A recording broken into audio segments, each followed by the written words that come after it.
안녕하세요. 이번 시간에는 1장, 2장, 3장에서 너무나 기초 개념이 이제 이렇게 우리가 통계에 대한 기초 개념이 나오는데 3장 분포의 특징은 1장, 2장, 3장 중에서 가장 중요한 핵심적인 챕터라고 이제 우리가 어, 말할 수가 있는 부분입니다. 그래서 그 3장의 이 분포의 특징을 잘 아는 것이 추후에 우리가 이제 공부해 나가는데 많은 도움이 되기 때문에 3장은 꼭 핵심적인 내용이라 어, 숙지했으면 하는 부분입니다. 먼저 3장 이제 분포의 특징을 이제 설명하는 세 가지 특징에 대해서 이제 먼저 설명을 한번 간단하게 하겠습니다. 일단은 중심 경영입니다. 중심 경영. 이제 중심 경영에 대한 것들을 먼저 간단하게 이제 말씀을 드리면 모든 데이터들이 이제 수리적인 어떤 데이터들이 있으면 그 수리적인 데이터들은 특정한 값을 중심으로 흩어져 있다. 이게 바로 이제 중심화 경영의 대표적인 특징이에요. 그래서 어떤 특정한 값을 중심으로 이제 흩어져 있다라기 때문에 그 어떤 특정한 값, 그 어떠한 특정한 값, 그 값을 중심으로 흩어져 있다는 얘기는 걔가 중심이 돼가지고 이렇게 흩어져 있다라는 말이잖아요. 그래서 그 어느 값, 중심이 되는 어느 값. 그게 일단은 대표성의 이제 그 분포의 특징을 가장 잘 대표하는 대표값으로서의 의미가 있다고 할 수가 있어요. 이게. 그래서 그런 부분에서, 그런 부분에서 이, 이 중심화 경향의 이 특징이 이제 의미가 있습니다. 먼저 이제 우리 중심화 경향에 대해서 보도록 하겠습니다. 다음과 같이 이렇게 중심 경향은 자료의 중심이 어디에 있는지를 나타내는 그러한 이제 대표적인 값입니다. 그래서 기본적으로 이제 채빈값 같은 겁니다. 채빈값. 채빈값은 빈도수가 가장 많이 발생하는 관찰값 같은 것들을 이제 주로 이제 의미하는 거예요. 그래서 주로 양적 자료나 질적 자료에서 모두 쓰이고 있고 다음과 같이 이렇게 어느 의류 이제 그 판매자가 남겨져 있는 티셔츠의 사이즈별 이제 재고 수량을 파악해 가지고 요걸 갖고 후드티에 남겨져 있는 재고량이 어 어때? 이걸 이제 하나로 이제 사이즈가 어떤 걸 대표값으로 써가지고 지금 어느 사이즈가 지금 많아 이걸 이제 얘기를 하려고 하는 거예요. 그래서 소 사이즈, 그다음에 중 사이즈, 대 사이즈, 특대 사이즈 이렇게 됐을 때 가장 빈도가 많이 이제 차지하고 있는 중간 사이즈가 이제 대표값으로서의 이제 의미가 있는 거죠. 어느 특정한 분포에서의 대표값. 이게 이제 바로 이 중심 경향의 특징입니다. 예. 그다음에 이제 양적 자료에서의 여러분들 이제 그 채빈값이에요. 양적 자료에서의 채빈값도 마찬가지입니다. 0, 1, 2, 3, 4 해가지고 예를 들면 가구당 반려동물의 수를 이제 반려동물의 숫자에 해당하는 빈도를 이제 찾은 거예요. 그래서 반려동물을 기르지 않는 어느 특정한 지역에 세대수를 조사해 봤더니 이제 5개, 그 다음에 한 마리 뭐 21 세대, 그 다음에 두 마리 이제 40세대 뭐 이렇게. 그래서 도시하고 농촌에서 어디에서 반려동물을 이제 더 많이 키워? 이제 이걸 이제 비교하려고 하는 거예요. 이게. 그래서 똑같이 세대수는 이제 100세대가 됐고, 그 안에서 이제 비교를 해봤더니 도시 같은 경우에는 반려동물을 키우는 게 보통 40세대가 이제 반려동물의 수가 이제 요 두 마리 정도 되는 요 정도의 수준으로 나타나고 있습니다. 반면에 농촌의 반려동물 수는 37에서 채빈값이 나오기 때문에 이렇게 농촌의 반려동물 수가 이렇게 더 많다고 얘기할 수가 있겠죠. 이게 그래서 이산형 자료이기 때문에 여러분 어때요? 이산. 이게 0, 1, 2, 3, 4 이렇게 되겠죠. 그죠? 정수값만 갖는 거잖아요. 그죠? 이산형. 연속이 아니라 이산. 흩어지는 거죠. 0, 1, 2, 3, 4 이렇게. 0에서 1 사이에 연속되는 이 실수값을 갖는 것이 아니라 0, 1, 2, 3, 4 이산형 데이터. 어. 양적 자료에서의 이제 유튜브 조회수에 대한 분포를 해가지고 요거 중간값 잡아가지고 이 장에서 이제 막대 그래프로 그리죠 이거 우리 그래서 정확 구간을 이제 정확 구간 정확 한계 값을 이제 구하는 거예요. 그래서 요걸 갖고 1800에서 1999의 중간값을 잡아가지고 어 전체 그것에 대한 이 조회수 영상수를 봤더니 1800에서 1999까지에 해당되는 그러한 영상수가 8건. 그다음에 2000에서 2199까지가 이제 25. 그래서 그 조회수 영상에 대한 이 조회수 같은 것들을 여기다가 이제 비교해 가지고 요걸 갖고 이제 실제로 어, 중간값이 이제 이 채빈값이 되고 요걸 통해서 이제 전체 영상 수를 이제 곱하면 평균도 구할 수가 있겠죠. 그죠? 그래서 어쨌든 우리 1800에서 1999 요 값이 이제 채빈값이 돼서 대표값을 쓰는 거예요. 실제하고는 다른 거죠. 실제하고는. 연속 확률분포는 실제 값은 이게 그러니까 1800에서 1999 사이에 영상수가 8건이 나왔는데 그 영상수가 실제로 조사를 해봤더니 1800, 뭐 21, 1818, 1800, 뭐, 5 이렇게 해가지고 어느 특정한 데 몰려 있다고 하더라도 1800에서 1999까지의 극간의 점수에 중간값을 대표값으로 쓰는 거예요. 이게. 그래서 그걸 갖고 이제 우리 빈도를 곱해가지고 나중에 평균도 구할 수가 있겠죠. 그죠? 그래서 이런 형태로 이제 우리가 이 대표값을 이제 우리가 정할 수가 있다. 그래서 채빈값에 관련된 것들 여러분들 지금 딱 보면 채빈값 어때요? 아, 단순 빈도에 의해서 대표값을 정하는 방법이구나. 단순 빈도에 의해서 집단의 대표값을 정하는 방법이구나. 이렇게 이제 판단을 쉽게 할 수가 있어요. 근데 이 채빈값이 그런 형태로 구하기 때문에 우리가 앞서서 배웠던 더하기 빼기 곱하기 나누기에 대한 연산 활동이라든지 변수에 대한 이러한 뭐 등간 비율이라든지 이런 것들에 대한 특성이 채빈값에 들어있지 않아요. 그죠? 정보가. 그죠? 이게. 그래서 굉장히 제한된 정보로만 들어가 있다. 이게 그걸 쉽게 알 수가 있습니다. 중앙값도 보겠습니다. 중앙값. 중앙값은요, 항상 이게 양적 자료에서, 그러니까, 숫자죠. 숫자 데이터가 들어가 있을 때 그 양적 자료에 이제 중앙값을 잡는 방법은 그냥 짝수일 때는 전체 합쳐서 그냥 나누기 2를 하면 이제 중앙값이 되는 거고, 홀수일 때는 어때요? 이게. 그냥 n 플러스 1을 하는 거죠. n 플러스 1. 이게. 그래서 그런 형태로 해서 중앙값을 잡는 것이 그냥 일반적인 그러한 방법입니다. 그래서 예를 들면 다음과 같이 이렇게 중앙값 잡을 때 양적 자료는 그대로 그냥 갖고 와서 양쪽 자료에서는 2로 나눠버리면 되죠. 홀수면 여기다 플러스 1을 더해가지고 나눠버리면 되고. 그래서 5.5다. 만약에 5.5가 나왔다. 그럼 이제 이제 여섯 번째에 해당되는 그 값이 이제, 어, 중앙값이 되는 거죠. 이산형 자료에서의 중앙값을 한번 보겠습니다. 학생 9명이 시험 성적이 퀴즈 시험에서 한 성적이 7, 3, 6, 8, 2, 7, 9, 5, 4 이렇게 돼가지고 그래서 관찰값을 순서대로 쭉 나열하면 2, 3, 4, 5, 6, 7, 7, 8, 9 이렇게 되겠죠. 그죠? 그래서 관측치의 전체 숫자가 9개이기 때문에 n 플러스 1에서 2 나눠버리게 되면 이제 5번입니다. 이제 5번째입니다. 그래서 즉 어떻게 돼요? 5번째 큰 수치의 이 큰 수치가 이제 중앙값이 되는 거죠. 이게 그래서 2, 3, 4, 5, 6 해가지고 요 6이 이제 여섯 번째 값이 중앙값이 돼버리는 겁니다. 뭐 너무나 간단한 얘기죠, 그죠? 이게 그래서 연습형 자료에서의 중앙값 구하는 것도 이제 뭐 도수분포표 해가지고 이제 이산형 자료하고 크게 이제 다르지 않아요. 똑같아요, 이게. 그래서 1서부터 5까지의 빈도가 2, 6서부터 10까지가 빈도가 4, 이렇게 쭉 나왔을 때, 약간 이제 요거는 좀 고민을 해야 될 이제 그러한 특성이 있어요. 이게. 그러니까 여기를, 고민하는 게 바로 뭐냐면, 누적해가지고 이제 몇 번째, 61이니까, 요걸 이제, 도수분포표를 해가지고 우리가 이제 이걸 갖고 이제 우리가 중앙값을 구하려면 전체 빈도에다가 플러스 1 해가지고 즉 61 플러스 1 하니까 전체 62가 되고 나누기 2 하니까 31번째 큰 수치가 이제 얘가 중앙값이 되는 거죠. 그죠? 이게 그래서 연속형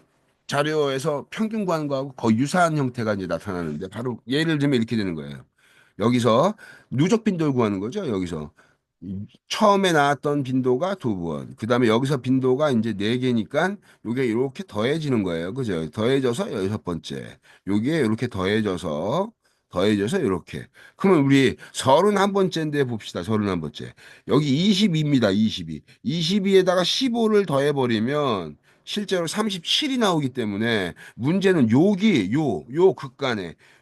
극간에 어떠한 관측치 값이 이제 바로 뭐가 되냐면 이게 메디안 값이 되겠네요. 그죠? 이게 메디안 값이 나오기 때문에 요 중앙에 여기에 안에 포함되는 어떤 값, 알 수 없지만 어떤 값, 그 값을 구하는 겁니다. 그죠? 이게 그래서 이거는 저기 우리 앞에서 나왔던 그 순서대로 비율 순서대로 중앙값을 이제 잡아가지고 그 비율 순서대로 누적 빈도를 31번째에 있는 어떤 값을 결정하는 거예요. 그죠? 그래서 요거는 일종의 약간 그 비례식 같은 것들이 필요하기 때문에 우리 요거 갖고 이제 다시 하면 이렇게 됩니다.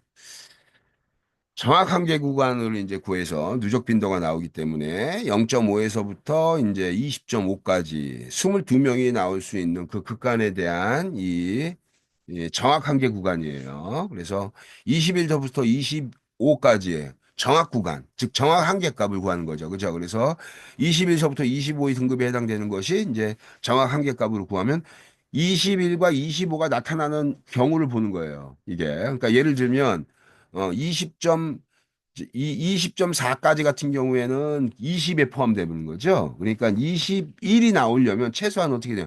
반올림하고 반내림을 허용하니까 이게 반올림하고 반내림을 허용하니까 20.4까지는 20에 포함돼 버리는 거. 25가 이제 포함되는 거. 이거 내가 수업 때도 이제 그때도 얘기했지만 우리 이 초등학교 때 포함과 미포함에 대해서 이렇게 막대 그래프 그린 다음에 이렇게 해서 여기는 포함 이렇게 까맣게 되고 여기는 불포함해서 이렇게 구멍 뚫어놓고서 이렇게 공란으로 넣어가지고 아 여기는 포함되고 여기는 포함 안 됐구나 우리 그런 거 기억나시죠 그죠 그거하고 똑같은 거예요 사실 이게 그래서 여기서 말하는 20.5는 21이 나오는 가장 작은 값인 거죠 그죠 정확한 게가 이게 그래서 20.5서부터 25까지 나오려면 어떻게 돼요 25.5가 포함돼서 넘어버리면 26이 나와버리니까 요거 이하가 되는 거죠. 이게 미포함되는 거예요. 이렇게. 이게. 그런 상태에서 등급의 구간이 이제 5가 나온 거죠. 이게 그래서 이 등급에서 22명에 대한 앞단계가 이제 22명의 누적 빈도가 있으니까 그거대로 이제 극간을 전체를 따져보면 극간을 점수를 따져보면 0.5부터 시작해가지고 20.5까지 0점은 어디서 나왔냐? 제일 첫 번째 구간이죠. 1하고 15에 대한 거예요. 1하고 15. 1하고 15에서 나타나는 1하고 15랍니다. 1하고 5죠, 1하고. 1하고 5에 의해서 정확 한계가 구해지니까, 요 정확 한계 값을 이제 여기다 가장 작은 정확 한계 값을 집어넣은 거예요. 그래서 0.5서부터 20.5까지 전체 누적 빈도는 22명. 이게. 그래서 중앙값은 31번째가 되어 있기 때문에 22에서 9번째 해당되는 9명의 해당되는 어떤 값을 찾는 거잖아요. 그죠? 이게. 근데 거기에는 실제로 몇 명이 들어가 있냐면, 이, 어, 21에서부터 25명, 25, 그, N21서부터 요게, 어, 측정치 X값이 21에서부터 25 사이에 15명이죠. 15명이 들어가 있기 때문에 그 15명이 어떠한 아홉 번째, 즉 극간의 시작부터 시작해서 아홉 번째 해당되는 어떠한 값이 이제 나오는 거예요. 그래서 15명일 때 이제 아홉 명은 이제 5일 때 등급의 하나의 점수가 5니까 5일 때 X 해가지고 저 X 값을 구하는 거예요. 그래서 23.5 요 값이 이제 요런 형태의 식을 통해서 이제 우리가 이 값을 이제 바로 구할 수가 있다.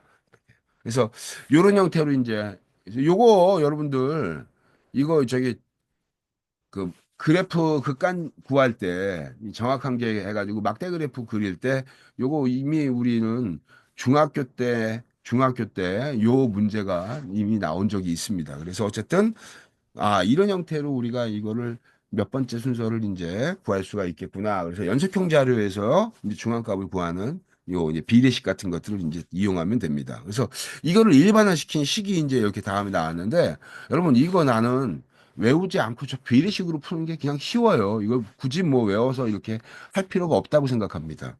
충분히 이해가 되죠, 이게, 이 식이. 그래서 굳이 뭐 이 식을 내가 외우거나 뭘 숙제해야 돼, 그럴 의미는 없고, 아, 이런 형태로 그냥 논리적으로 풀어도 충분히 풀 수 있다. 이게. 그래서 메디안 값은 연습형 자료에서의 메디안 값은 이런 형태로 구하고 산술 평균에 대한 것도 봅시다. 가장 대표값으로서 이제 가장 많이 활용되는 것이 바로 이제 평균값이죠. 이게 그래서 주로 이제 양적 자료에서 평균을 구할 수 있는 질적 자료에서는 평균의 의미가 없으니까 구할 수도 못하죠. 그죠? 이게 그렇기 때문에 산술 평균 같은 경우는 주로 이제 양적 자료에서 즉 수치 데이터를 갖고 이제 이 산술 평균을 주로 이제 구할 때 이제 산소 평균을 갖고 이제 구해서 대표값으로 활용하게 되죠. 그래서 중심 경향을 나타내는 속도 중에서 가장 많이 활용되는 값, 바꿔 얘기하면 중심 경향을 나타내는 값들에서 가장 많이 활용된다라는 얘기는 집단의 특성을 나타낼 때 가장 일반적으로 많이 활용되더라. 그 집단이 주로 어떨 때? 양적 자료. 즉 수치 데이터를 활용을 할 때 그래서 산술 평균 다음과 같이 서메이션 해가지고xi를 썸해서 얘를 n으로 나누는 겁니다. 그죠? 그래서 얘를 뮤라고 읽는다고 했죠. 이게 산술 평균에 대한 구하는 방법은 다음과 같이 이렇게 뭐 예제를 한번 보면 우리나라 연예기획사 S 연예기획사가 있는데 소속 아이돌 그룹이 데뷔일로부터 음악 방송 1위를 달성할 때까지 데뷔해서 음악 방송에 1위를 달성할 때까지 소요된 기간이 어떠냐 이걸 이제 그 연예기획사에 여러 가지 이제 그 그룹 아이돌 그룹을 이제 육성 프로그램을 하는 과정 중에 이제 체득화된 데이터겠죠. 이게 그래서 뭐 어떤 그룹별로 이제 1위 할 때까지 걸리는 기간을 쭉 해가지고 했더니 9.8개월 정도 나오더라. 그냥 다 더한 거예요. 데뷔 후 기간을 이제. 그래서 다음과 같이 그 연예기획사의 경험에 의하면 아 데뷔하고 보통 한 10개월 정도 되면 음악 방송에서 1위 하더라. 이렇게. 그래서 이렇게 이게 요 이제 9.8이라고 해당되는 것이 이제 그 연예기획사에 이제 소속된 아이돌 그룹의 1위 할 때까지의 데뷔 후부터 보통 9.8개월, 즉 한 약 10개월 정도가 이제 소요되는 것으로 판단해서 데뷔하고 1년 안에 어떻게 하더라? 음악 방송 1위 하더라. 아, 능력 있는 연예기획사입니다. 그죠? 이게. 그래서 뭐 어찌됐든 여기서 이제 모집단을 대상으로 평균을 구했을 때는 뮤, 그 다음에 표본을 했을 때는 엑스바 이렇게 이건 이미 앞에서 우리가 모집단의 정보의 특징을 나타내는 걸 뭐라 그랬죠? 모수, 그죠? 모수. 그 다음에 표본 집단의 특성을 나타내는 걸 뭐라 그랬죠? 우리가 통계량. 그래서 똑같이 우리 뭐 배운다 그랬어요? 여기서 평균, 분산, 표준 편차. 요 세 가지 값을 우리가 끝날 때까지 계속 배운다 그랬죠. 그죠? 통계량도 마찬가지예요. 집단의 특성. 어떠한 집단의 특성을 우리가 이해할 때는 평균, 분산, 표준 편차. 여기는 그리스 문자. 여기는 그리스 문자. 여기는 어떻게 돼요? 알파벳. 여기는 이렇게 한다고 이제 배웠고. 그래서 뭐 산술 평균은 너무 이제 어렵지가 않습니다. 이제 그래서 뭐 예제 나온 것들도 한 번씩 보시면 될 것 같고, 어, 뭐 도수분표표에서 이제 산술 평균 구해가지고 이제 등급의 중간점, 걔가 대표값이야. 그 등급의 대표값입니다. 이걸 정해가지고 근사값을 구하는 거죠. 근사값 평균을. 그래서 여기 나온 것처럼 산술 평균, 이제 도수분포표에서 이제 우리 산술 평균을 구하는데 이 시기에 여러분, 우리 통계에 내가 그 확률 구할 때 이 기대값 구하는 거하고 거의 똑같은 시기예요. 기대값이, 빈도가. 그래서 예를 들면 25하고 27 구간에서의 중간값은 여기입니다. 그죠? 이게 중간값을 다 구한 거예요. 이게. 자, 여기 빈도가 나오면. 이거 우리 어떻게 구할 수 있을까요? 이거. 곱하는 거죠, 이렇게. 그죠? 이렇게 곱하는 거예요, 빈도하고. XC하고 FC니까 이걸 그대로 그냥 곱합니다. 그죠? 어. 여기도 마찬가지로 곱해서 썸 나온 거를 N으로 나눠버리면 됩니다. 그죠? 이게 N을 나눠버리면 바로 이제 우리 뭐 할 수 있다? 바로 우리는 도수분포표에서 산술평균 구할 수가 있다. 이거 우리 이미 앞에서도 내가 비슷한 얘기 한번 했어요. 그죠? 이게. 그러면 우리 한번 이거 저기 이 특정한 구간에서 이제 특정한 구간에서 중간값이 뭐예요, 여러분? 요거의 구간에 얘가 뭐예요? 대표값이죠. 중간값이 얘가.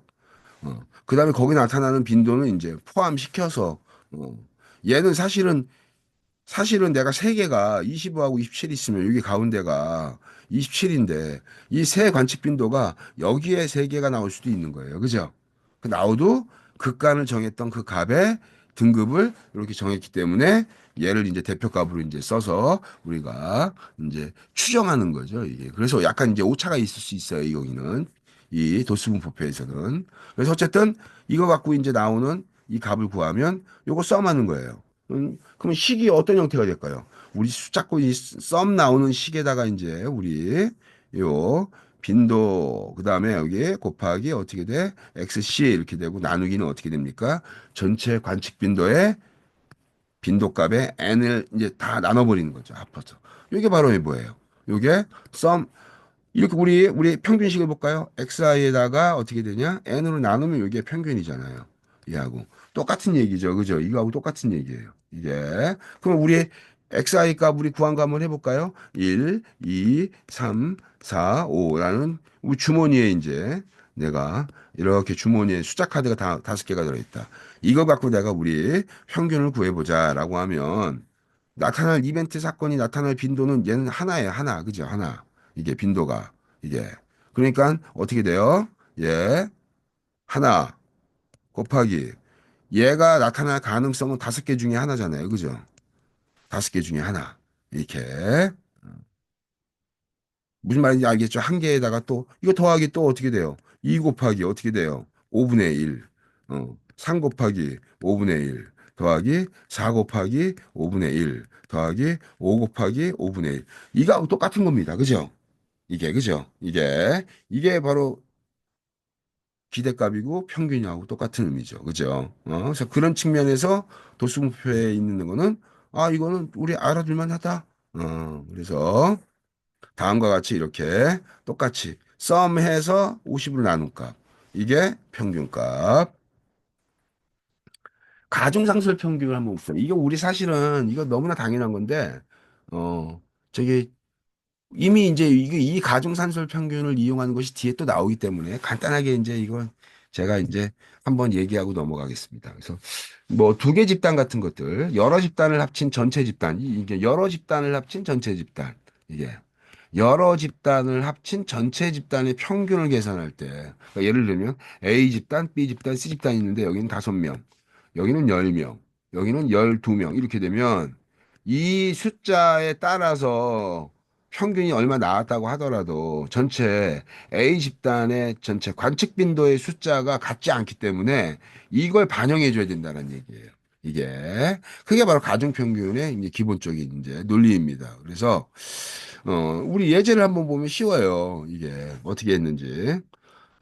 서울 시티 투어 버스는 이렇게 해가지고 외국인을 상대로 시티 평가 점수를 알아봤더니 청계 고군간의 평균 점수는 90점이고 도심 순환 버스의 평균 점수는 85점이다.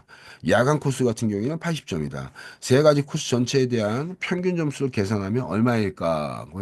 예를 들면 이제 코스별로 만족도에 대한 평가 점수, 외국인들이 이제 평가 점수를 이제 매기는데, 청계 고군 코스의 평균 점수는 90점이고, 도심 순환 코스의 평균 점수는 85점이고, 야간 코스의 평균 점수는 80점이기 때문에, 새 이용 고객들을 봤더니, 이게, 청계 고군 코스의 이용객들은 몇 명을 대상으로 저 90점 평균이 나온 거냐면, 60명을 대상으로 평균이 나온 거고, 그 다음에 도심 순환버스 이용객은 40명을 대상으로 이제 저기 나온 거고 야간 코스 이용객 수는 50명이라고 이제 이렇게 나온 거예요. 그래서 이걸 세 집단으로 합치면 60명, 40명, 50명을 합치죠. 그죠? 이게. 그다음에 세 집단의 평균값이 이제 뭐가 나왔냐면 제일 첫 번째가 90점, 두 번째는 85점. 이게 세 번째는 이제 이게 야간 코스는 80점이기 때문에 이 전체 빈도 참여한 전체 총 이용자 수가 얼마야를 이제 평균에다가 이렇게 비율로 곱한 거예요. 이렇게 빈도수를. 그다음에 전체 집단으로 하나를 묶었을 때. 그래서 단순히 이거를 그냥 이렇게 계산할 수 있어요. 청계 고공포수의 평균 점수는 90점. 이게 그다음에 도심 순환 편수는 85점. 그다음 야간 코스는 어떻게 돼? 80점. 이렇게 해서 썸 한 다음에 이거 썸 다 해서 나누기 3 이렇게 하지 말란 얘기예요. 그죠? 응. 똑같이 3분의 1, 3분의 1 얘가 어떻게 돼요? 3분의 1, 3분의 1, 3분의 1 이렇게 똑같은 비율대로 이 점수가 이게 반영된 거잖아요. 그죠? 이게. 그걸 어떻게 하냐? 전체 참여하는 여기에 90명이 나올 때 참여한 관측 빈도의 이걸 갖고 가중치를 조정을 해서 우리 반영하자. 그래서 똑같이 여기에 90, 85, 80이 있는데 이 응답자 수에 여기다가 이 관측 빈도 수를 이제 곱한 거죠. 이 응답자 수인 관측 빈도 수를. 그래서 90점이 나왔던 청계 고군 코스 같은 경우에는 이용객 수가 60명. 그다음에 여기에 두 번째 도심 순환 버스 이용객은 40명. 그다음에 야간 코스 이용객은 50명. 그대로 여기다가 요렇게 반영한 거예요, 이게. 그래서 실제로 85.333이 이제 나오는 게 요게 이제 가중평균 구해가지고 했다. 그럼 가중평균은 어떻게 구하냐? 가중평균은 이렇게 비교 집단의 관측 지수가 다를 땐 같은 레벨에서 이렇게 비교하는 것이 현실적으로 문제가 있기 때문에 왜 문제가 있냐? 얘 40명 여기 그러니까 예를 들면 얘 60명, 얘 40명, 얘 50명 이렇게 되는 거예요.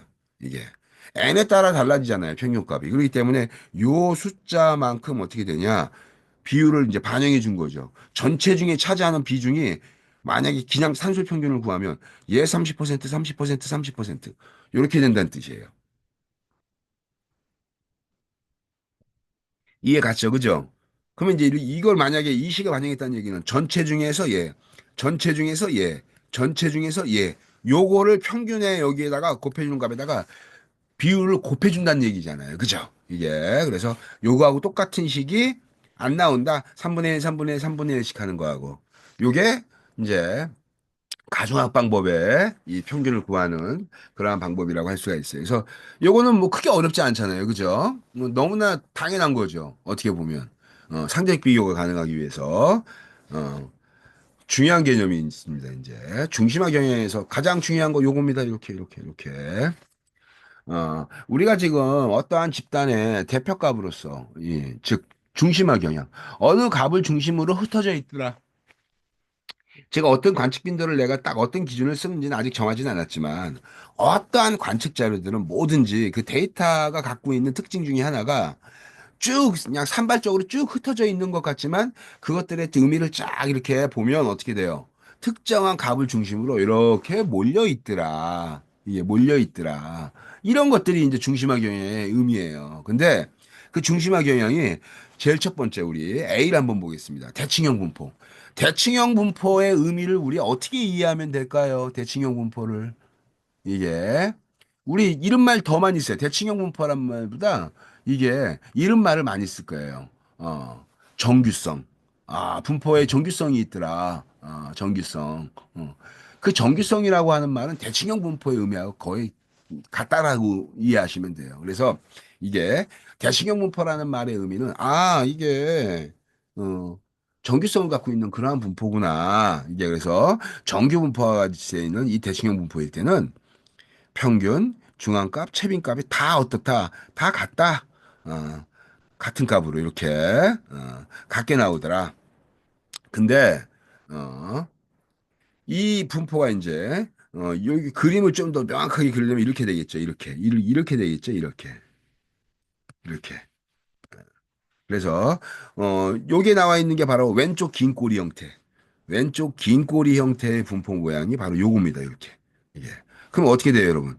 여기서 평균 중앙값 최빈값이 이제 쭉 나열되는 거예요. 그러면 평균값을 구하니까 왼쪽 긴 꼬리 형태 이렇게 되면 전체 면적이 이 긴 쪽으로 쭉 뻗어 있잖아요. 그죠? 그럼 평균이 가장 높은 여기에 평균이 나오는 것이 아니라 어떻게 되냐? 평균이 요런 부분 때문에 밑으로 이렇게 내려오죠. 그죠? 이렇게 내려오죠. 그죠? 그래서 평균값이 요 중간 밑에 부분을 떨어지는 거예요. 평균값이.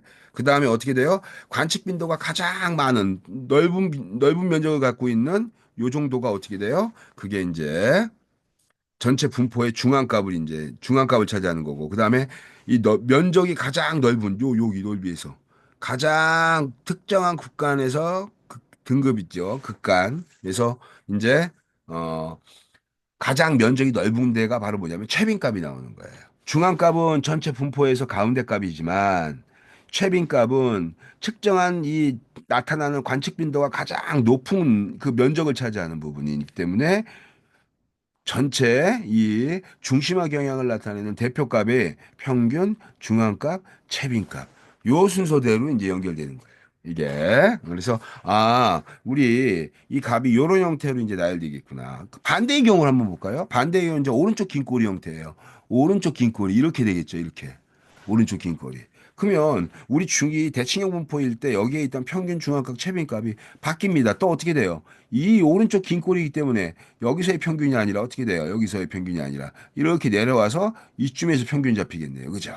얘가 그래서 평균 그다음에 어때요? 또 전체 분포의 중앙값을 잡으니까 이 정도 값이 되겠죠. 이 정도 값이. 그래서 여기가 이제 중앙값이 되고 가장 높게 면적이 큰 관측 빈도에서는 바로 뭐가 나온다? 최빈값 이렇게. 그래서 다음과 같이 왼쪽 긴 꼬리 형태는 평균이 가장 낮게 나오고 중앙값 최빈값. 순서가 똑같아요. 이게. 그 다음에 이 오른쪽 긴 꼬리 형태의 비대칭 분포에서는 평균, 평균이 가장 크죠. 위쪽으로 올라가잖아요. 왼쪽 긴 꼬리니까. 그러니까 평균, 중앙값, 최빈값 요 순서대로 이제 나열되겠죠. 이게 그래서 중심화 경향에서 내가 어떠한 관측 빈도들을 조사를 해보면 그 관측 빈도들이 흩어져 있는 어떠한 관측지 자료의 특징이 다음과 같이 이렇게 나타나는데 이 자료의 특성이 이제 일반적으로 분포의 모양이라든지 어떠한 데이터의 흩어짐의 정도 이런 것들을 이제 우리가 대충 대략적으로 이해할 수가 있어요. 중심화 경향을 통해서 어떠한 분포의 특징을 우리 이해할 수 있다. 이게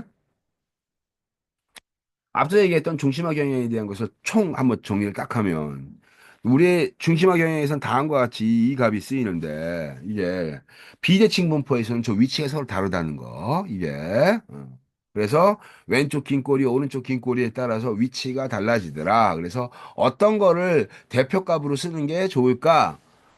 어떤 것을 대표값으로 쓰는 게 좋을까? 분포의 대칭이 아니라 대칭일 때는 중앙값, 최빈값, 평균값이 같기 때문에 의미가 없어요, 이게. 그죠? 어떤 걸 골라도 대표값으로서 의미가 있는 거야. 근데 문제는 비대칭 분포.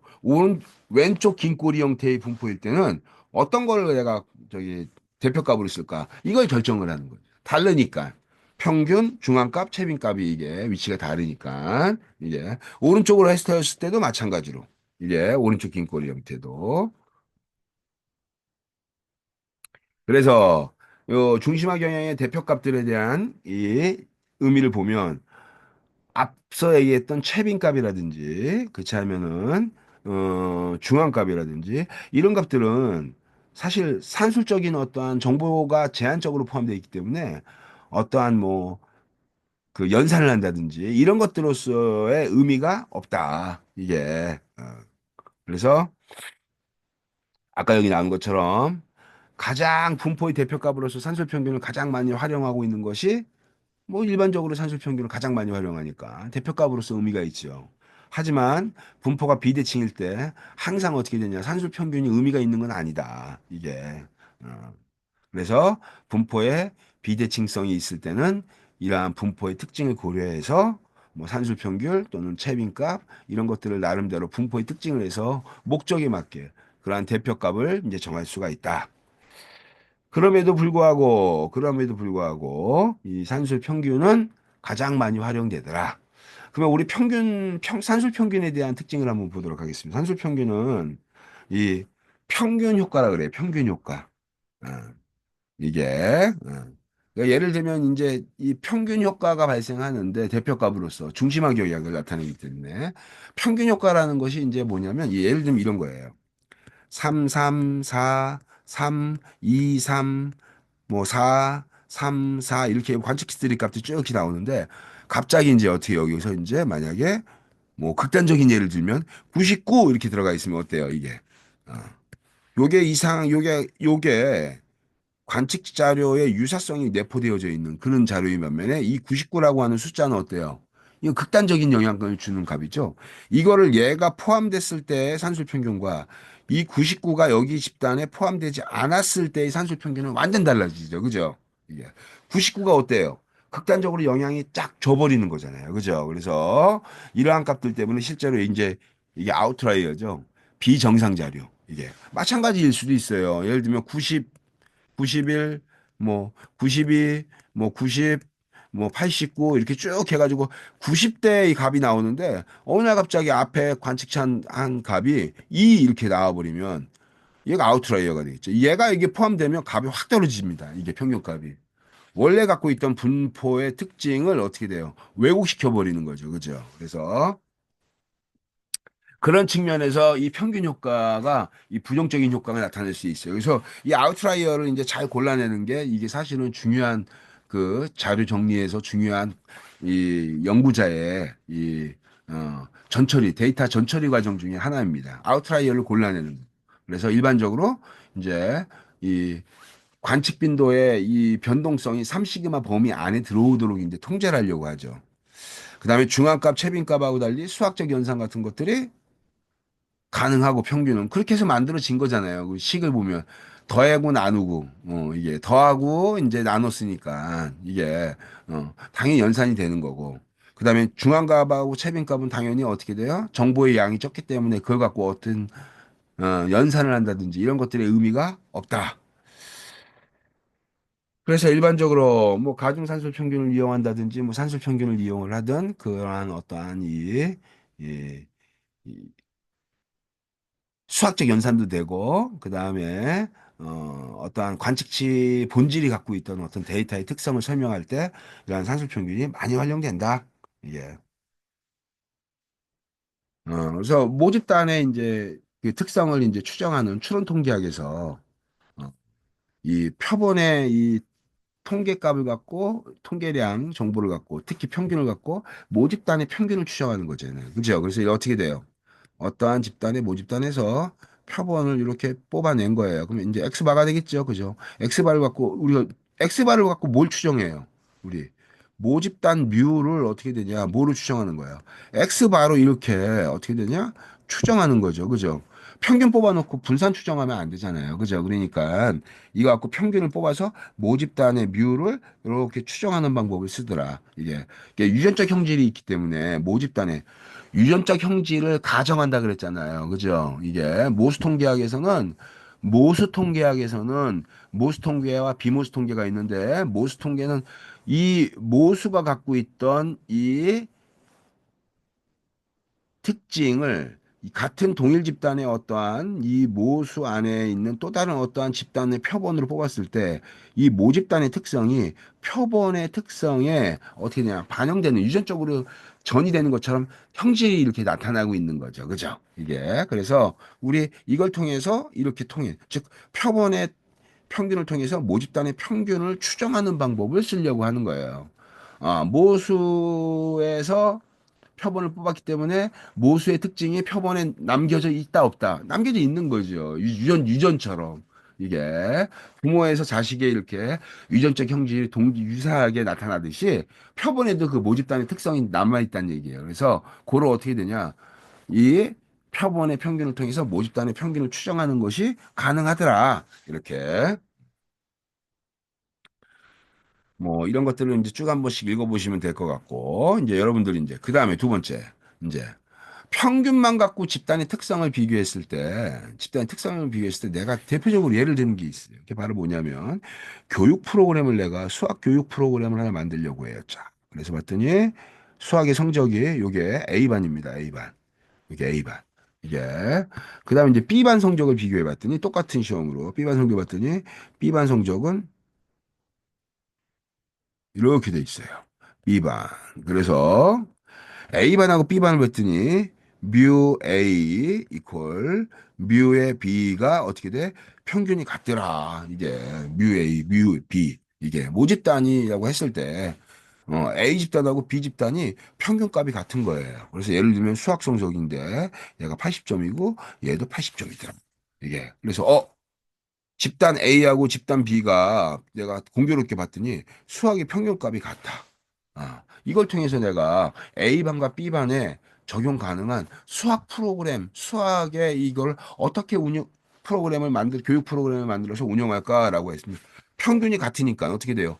동일 집단으로 평가할 수 있다라는 얘기예요, 이게. 근데 이게 맞습니까? 동일 집단으로? 아까 중심화 경향에서 평균이 같기 때문에 어떻게 돼? 동일 집단으로 볼 수 있다라는 거예요, 이게. 근데 우리 실제로 분포의 모양을 그림으로 보니까 어때요? A하고 B반이 이렇게 나오잖아. 그죠? A반의 수학 성적은 어때요, 여러분들? 평균에서부터 흩어짐의 정도가 굉장히 B반에 비해서 조밀한 거죠. 그죠? 굉장히 조밀합니다. 이렇게 조밀하기 때문에 어떻게 되냐?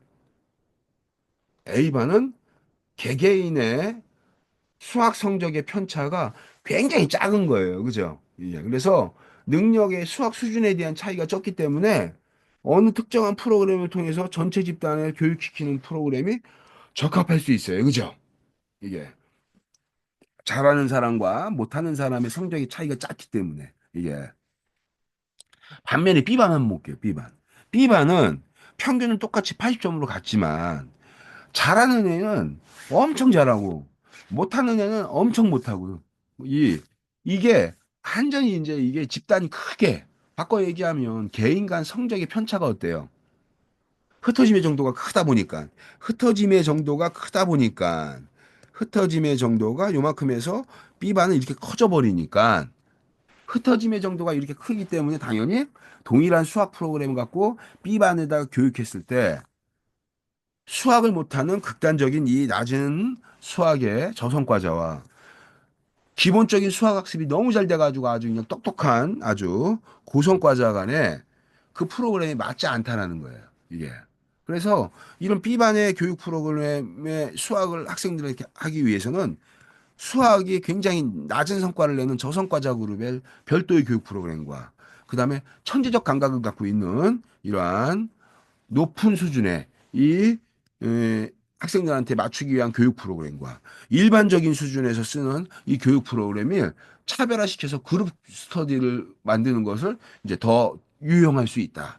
이 얘기를 이제 해주시고. 바꿔 얘기하면 제가 분산도라는 개념을 설명하기 앞서서 집단의 평균이 같다라면 동일 집단으로 볼 수 있겠냐라는 얘기를 하고 있는 거예요. 이게. 그죠? 그래서 우리는 뭐로 봐야 된다? 단순히 평균만 비교해가지고 동일 집단으로 동일시하는 것은 어떻다? 어떻다? 이거는 같을 수도 있는데 이렇게 흩어짐의 정도가 다를 경우에는 전혀 이질적인 특성이 나타나더라. 그래서 우리는 모두 봐야 된다.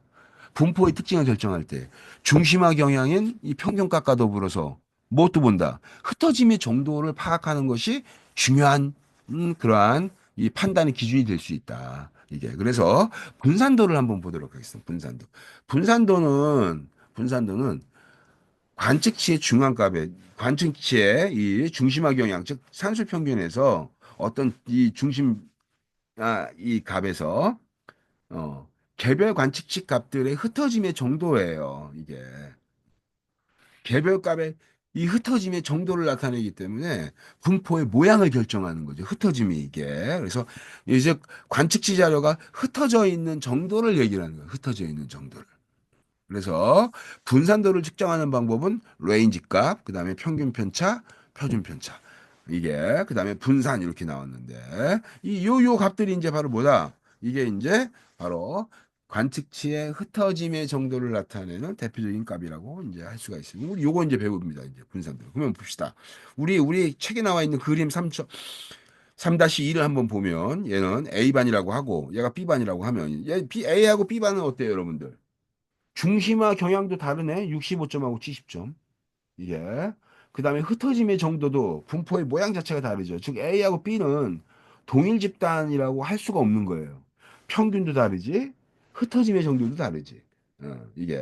그래서 이러한 이 분포의 특징을 이제 우리 이 분포의 모양을 딱 보고 흩어짐의 정도와 그 다음에 중심화 경향, 그 다음에 분산도의 개념을 통해서 흩어짐의 차이가 어떻게 발생하는구나라고 판단하고 그걸 통해서 우리는 집단이 같아, 유사해, 달라 이거를 우리가 판단할 수가 있겠네요. 그래서 제일 첫 번째, 관측치의 흩어짐의 정도를 나타내는 이 분산도의 개념입니다. 이 분산도의 개념은 어떠한 의미로 이제 이해하면 되냐고 저기 이해할 수 있냐면 가장 쉬운 관측치 값의 변동성, 즉 흩어짐의 정도를 나타내는 값이에요. 그래서 우리 레인지라는 거 한번 범위 값을 한번 보겠습니다. 레인지. 이 레인지 값은 어떻게 되냐면 이런 거예요. 어떤 값들이 이렇게 있으면 이 값들 중에서 소팅을 쫙 해. 그죠? 소팅. 자료 정리의 제일 첫 번째가 바로 뭡니까? 쫙 줄 세우기죠. 이게. 그러니까 작은 거에서부터 큰 거, 큰 거에서부터 작은 거. 이렇게 소팅하는 거예요. 이게 쫙 해서 만약에 1, 2, 3, 4, 5 이렇게 다섯 가지 숫자가 이제 있다면 관측값이 있다면 이 중에서 이 흩어짐의 정도를 파악하려면 어떻게 하면 될까요? 이게. 가장 레인지 값은 맥스에서 민을 빼는 거예요. 레인지 값은 어떻게 구하냐? 맥스 값에서 민 값을 빼면 뭐가 나온다? 레인지 값이 나온다. 그러면 1, 2, 3, 4, 5가 있는 관측기 값에서 맥스가 바로 뭐가 돼요? 5. 민 값은 바로 1. 이렇게 빼면 이게 바로 뭐가 된다? 얘가 레인지 이렇게 범위 값이 나오는 거예요. 범위 값이. 예. 그럼 여러분 좀 이상하지 않아요? 이렇게 1, 2, 3, 4, 5 이렇게 해가지고 나왔는데 레인지 값의 이 특징이 어떤 값만 쓰는 거예요. 아무리 관측 빈도 값이 100개가 되든 1000개가 되든 10,000개가 되든 10만 개가 되든 그 관측지의 크기와 이것들은 아무런 상관없이 딱 두 가지 정보만 이용하죠. 그게 바로 뭐예요? 가장 큰 값, 가장 작은 값. 관측치의 전체 값이 어떻게 됐든지 간에 가장 큰 값과 가장 작은 두 가지의 정보만 이용하기 때문에 전체 관측 빈도의 값을 관측치의 이 갖고 있는 특징을 활용하지 않더라. 그럼 어떻게 되냐? 제한된 정보만 이용하더라. 그게 뭔데요? 극단적인 두 정보. 극단적 두 정보. 맥스와 민을 이용을 해가지고 레인지 값을 구하기 때문에 다양한 관측 빈도의 이러한 특성이 이 흩어짐의 정도에 반영이 될까 안 될까? 안 되는 거죠. 그죠? 심지어 관측치 값에 아웃라이어가 있는 경우에는 더 아주 심각한 문제가 발생할 수 있어요. 아까 얘가 한번 예를 든 것처럼 XI라고 하는 이 주머니에다가 내가 숫자를 넣습니다. 쫙 했더니 3, 4, 5, 4, 3, 뭐 3, 그다음에 뭐 4, 5 이렇게 쭉 해가지고 막 뭐 100개 정도가 있는데 그다음에 이제 어떻게 돼요? 99 이렇게 하나가 딱 들어간 거예요. 3에서부터 5까지 안에서 계속 숫자가 반복되고 있는데 거기에 99 하나가 딱 들어가 있으면 어떻게 됩니까? 맥스 99에서 어떻게 돼? 예, 3을 쫙 이렇게 빼버리면 96 얘가 바로 뭐가 나온다? 레인지 이렇게 나오는 거예요, 얘가. 근데 이 99라는 아웃라이어를 제거하면 뭐가 돼요? 3, 4, 5라고 했으니까 5에서 3 빼서 레인지 값은 어떻게 된다? 2 이렇게 나오는 게 이게 이 관측값의 특성이죠, 이게. 근데 얘 극단값 하나가 들어감으로 인해서 어떻게 된다? 이렇게 된더라. 즉 여기에 있는 본질적인 데이터의 특성이 이 레인지 값에 반영된다 안 된다 안 되더라 얘 때문에 즉 극단적인 두 가지 값만을 활용하기 때문에 정보를 집단의 특성을 표현하는데 무리가 있을 수 있다. 특히나 아웃라이어 같은 극단적 값에 영향을 받게 된다. 이게 바로 뭐다? 레인지 값. 고로 레인지 값은 어떻다? 제한된 정보만 이용해서 데이터의 흩어짐의 정도를 파악하는 방법. 이점도 있죠. 레인지 값 어때요? 레인지 값을 이해하는 게 여러분 어떻습니까? 범위 구하는데 너무 간단하죠. 이것만큼 쉬울 수 있을까 싶을 정도로 너무너무나 간단한 거예요. 딱 보고 맥스 마이너스 민 쫙 해가지고 레인지 값 얼마 쫙 이렇게 너무나 용이하게 판단할 수 있잖아요. 그죠? 이게 레인지의 장점입니다. 용이하다라고 하는 것은 정보를 추출할 때 간단하다는 얘기는 그 안에 담겨져 있는 정보의 양도 제한적일 수 있다라는 거하고 유사한 말입니다. 그죠? 이게 그래서 전체 데이터 값의 모든 것들을 활용하지 않고 극단적 두 개 값만 이용하는 그러한 특성이 주로 발생하더라. 이게 바로 뭐다? 레인지다. 이게 그래서 레인지 값의 문제점에 대한 것은 얘기하고 그다음에 이제 평균 편차에 대한 것도 봅시다. 평균 편차. 어, 에버리지 데비에이션이에요. 이게 평균 편차 같은 경우에는 데비에이션 요 말을 잘 보세요, 여러분들. 이란 요 데비에이션이라는 것은 이제 이타라는 거예요. 그죠? 이타. 이게 그러니까 예를 들면 이렇게 되겠죠. 어떤 값이 있는데 여기서 어떻게 돼? 얼마만큼 떨어져 있어 그 관측값이 이게 평균에서 떨어져 있는 데비에이션의 개념입니다. 예, 그러니까 얘가 평균이에요. 그럼 여기가 떨어져 있어. 그럼 우리는 이제 이거랑 비슷한 말을 많이 해요. 거리가 어떻게 떨어져 있어? 이렇게 거리 이게 그래서 우리 저기 관측값들의 유클리드한 디스턴스를 구해가지고 거리 함수 같은 거 구하는 거 있거든요. 통계학에서 이게 그것과 같이 평균에서 떨어져 있는 이 편차가 어떻게 돼? 이걸 보는 거예요. 그래서 평균 편차는 줄여서 이렇게 쓰고 에버리지 데비에이션이니까 이렇게 쓰고 그럼 어떻게 하냐? 이렇게 됩니다. 관측치 값에서 어떻게 되냐? 어떠한 평균값을 빼주는 거예요. 그러면 1, 2, 3, 4, 5 이렇게 있으면 XI가 이렇게 있으면 평균이 3이죠. 그죠? 예. 그러면 우리 이거 갖고 이제 썸은 이 식을 잘 보세요. 관측지 값에서 평균값을 뺀 다음에 개별 관측지 값에 xi가 i는 1서부터 5까지니까 이게 i는 1서부터 5까지 이렇게 되겠죠. 서메이션 하면 i는 1서부터 5까지 쫙 해놓고 xi에서부터 x바 i의 이 값을 뺐는데 그 값에다가 이 절대값을 붙였다는 얘기는 나눠버리면 어떻게 되냐? 음수가 나온다, 안 나온다, 얘는. 절대 안 나오겠죠. 그죠? 그러니까 예를 들면 이렇게 되는 거예요. 레인지 값을 먼저, 이 평균 편차를 구하면 레인지 값이 아니라 1 빼기 3은 어떻게 되냐? 마이너스 2. 근데 얘가 어떻게 돼? ABS 하니까 여기다가 이거 붙이니까 이렇게 돼서 얘가 2 이렇게 되겠네요. 그죠? 그 다음에 2 빼기 3은 어떻게 되냐? 마이너스 1인데 얘가 어떻게 돼? 1에 이 절대값을 붙여가지고 1 이렇게. 예. 이 음수가 사실은 나온다라는 것의 의미는 방향성의 정보가 있는 거죠. 음수가 나온다라는 말의 의미를 잘 이해하면 어때요? 얘가 왼쪽에 있어, 오른쪽에 있어. 즉, 이 얘기는 작아 커의 의미예요. 그죠? 이게 음수가 나온다라는 얘기는 이 값이 내가 어떠한 관측치 값에서 뺐는데 그 값이 음수가 나온다라는 얘기는 내가 크구나. 크구나. 만약에 그 관측치 XI가 정교성을 나타낸다고 한다면 이쪽에 해당되는 값들을 빼가지고, 이렇게 마이너스가 나왔구나. 자, 이렇게 이해할 수가 있는 거예요. 그러면 봅시다. 그 다음에 3 빼기 3이니까 0이 나올 거고, 0이 나올 거고, 그 다음에 이제 보세요. 4 빼기 3은 어떻게 돼요? 1 나오는 거예요, 1. 그죠? 1. 음. 마이너스 1이었지만 여기는 1. 똑같이 절대값 붙여도 1. 즉, 마이너스 1과 플러스 1이 어떻게 돼요? 똑같이 동일하게 나오죠? 이게.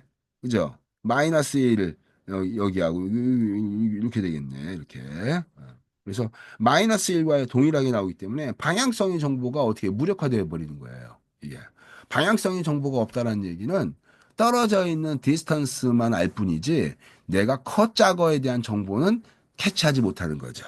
그래서 또 평균에서부터 떨어져 있는 디스턴스, 데비에이션 이 값을 다 합쳤어요. 그 다음에 n으로 나눕니다. 자, 관측 빈도값 이게 n으로 나눠버린 거예요. 그렇게 돼서 어떻게 되냐? 뭘 구할 수 있다? 평균 편차. 평균에서 떨어져 있는 게 얼마만큼 돼요? 하지만 절대값을 붙였기 때문에 방향성의 정보가 있다 없다. 방향성의 정보는 없다. 이게 그래서 요걸 갖고 이렇게 우리가 구할 수가 있다. 그래서 우리 어, 평균 편차를 이제 한번 5명으로 구성된 예제를 한번 보겠습니다. 5명으로 구성된 한 그룹 내에서 학생들의 합점이 다음과 같다. 평균 편차를 구해보자. 자, 그래서 평균 편차 구하면 이제 A, B, C, D, E라고 하는 학생들의 성적이 학점이 다음과 같습니다. 이렇게 쫙 이렇게. 그래서 이걸 갖고 학점을 이제 딱 평균을 구했죠. 평균을 구했잖아요. 14.5 나누기 5 해야지. 그죠? 서메이션 한 다음에. 이게. 그러니까 평균이 2.9가 나온 겁니다. 2.9. 그래서 5명의 2.9면 이제 이거 갖고 이제 뺀 거예요.